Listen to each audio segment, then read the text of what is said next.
আপনি কি সাদা কাপড়ের দাগ নিয়ে চিন্তিত? আপনি কি ভাবছেন আপনার সাদা কাপড়ের দাগ কীভাবে উঠাবেন? তাহলে আজই যোগাযোগ করুন মোল্লা শপে।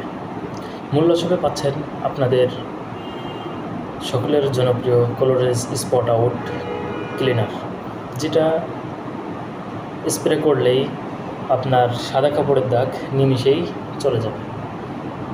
তো যারা খুঁজছেন সাদা কাপড়ের দাগ কীভাবে ওঠাবেন ভাবছেন, তাদের জন্য মোল্লা শপ নিয়ে এসেছে কোলোরেজ স্পট আউট ক্লিনার, যেগুলো স্প্রে করার ধারাই চলে যাবে আপনার কাপড়ের যে কোনো দাগ।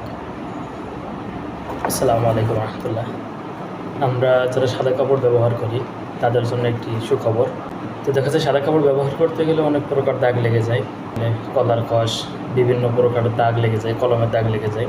তো এই দাগগুলো ডলতে ডলতে দেখা যায় কাপড়টা নষ্ট হয়ে যায়। অনেক সময় দেখা যায় নখ দিয়ে ঘষতে ঘষতে নখের 12টা বেজে যায়, কাপড়েরও 12টা বেজে যায়। তো সেক্ষেত্রে আমরা সহজ সমাধান নিয়ে এসেছি কোলোরেজ স্পট আউট। এটা আপনি দিয়ে 2 থেকে 3 মিনিটের ভিতরে শুধু শুকনো কাপড়ে দেন বা ভিজা কাপড়ে দেন, দিয়ে রাখলে অটোমেটিকলি দাগটা উঠে যাবে ইনশাআল্লাহ।